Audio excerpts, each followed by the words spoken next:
जय श्री राधे राधे मित्रों, कैसे हैं आप लोग। उम्मीद करती हूँ आप लोग अच्छे होंगे। आपके अपने चैनल राधे राधे में आप सबका बहुत बहुत स्वागत है।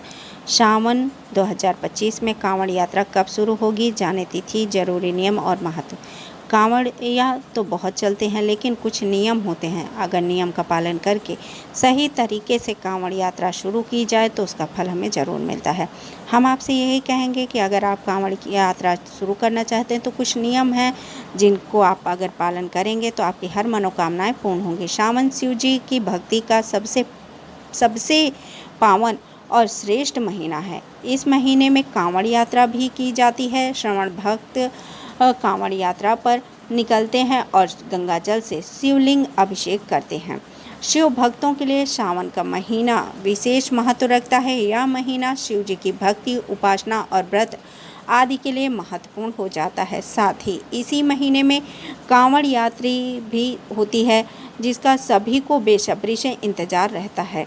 कांवड़ यात्रा के दौरान कांवड़िए हर हर महादेव और बम बम भोले का नारा लगाते हुए शिव मंदिर और शिवालयों तक पहुंचते हैं। कांवड़ यात्रा में शिव भक्त हरिद्वार और गंगोत्री जैसे तीर्थ स्थलों का पवित्र गंगा जल लेकर शिवलिंग पर अभिषेक करते हैं। ऐसे मान्यता है कि सबसे पहले कांवड़ यात्रा की शुरुआत शिव जी के परम भक्त भगवान परशुराम ने की थी। इसके साथ ही कांवड़ यात्रा पर कर भगवान शिव पर जला अर्पित करना आस्था और श्रद्धा का निष्ठा का प्रतीक बन गया था।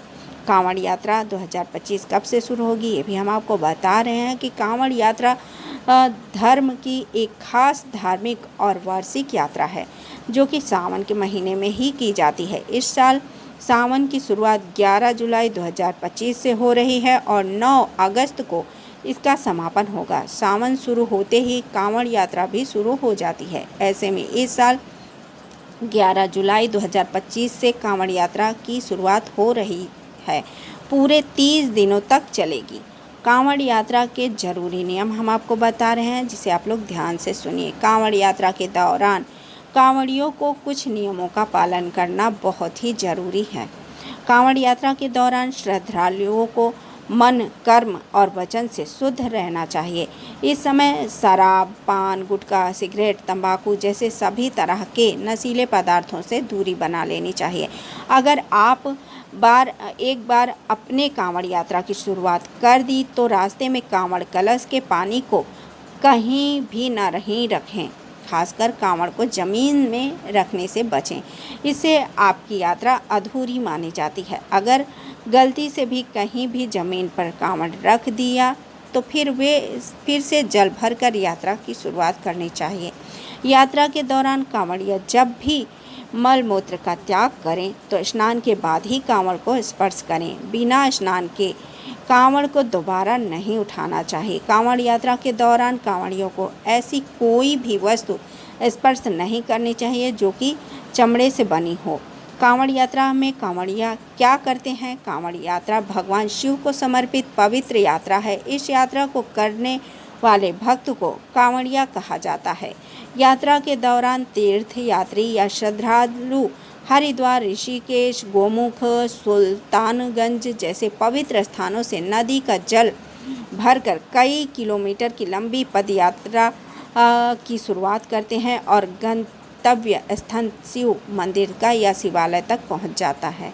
इसी पवित्र जल से शिवलिंग अभिषेक किया जाता है। कांवड़ यात्रा कठिन तीर्थ यात्रा में एक मानी जाती है। इसमें कांवड़िया नंगे पैर पैदल ही कई दिनों तक चलते हुए धूप, बारिश और थकान का सामना करते हुए गंतव्य मंदिर तक पहुंचते हैं। क्या कांवड़ यात्रा में मनोकामना पूरी होगी? जरूर होगी।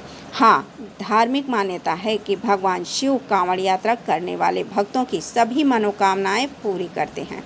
नहीं, कांवड़ यात्रा के दौरान निर्जला या फलाहार व्रत रखें। ये भी हम आपको बता रहे हैं कि विधान क्या है इसका। लेकिन यात्रा के दौरान मांस मदिरा से दूरी रहना चाहिए और केवल सात्विक आहार ही ग्रहण कर सकते हैं। तो आप सात्विक फलाहार करके ये यात्रा पूरी कर सकते हैं। सबसे पहले किसने की थी कांवड़ यात्रा? हमने आपको पहले ही बता दिया था कि सबसे पहले किसने की है, लेकिन दोबारा आपको बता रहे हैं कि शिव जी के भक्त भगवान परशुराम ने हरिद्वार से गंगा जल लाकर पूरा महादेव में जल चढ़ाया था। इसे ही पहली कांवड़ यात्रा मानी जाती है।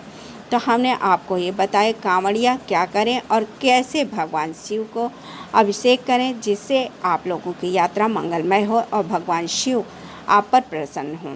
तो हमने आपको कांवड़ यात्रा के बारे में बता दिया। अगर आप लोगों को ये जानकारी पसंद आए तो लाइक कीजिए, शेयर कीजिए और सब्सक्राइब कीजिए। जय श्री राधे राधे, जय माता दी, हर हर महादेव।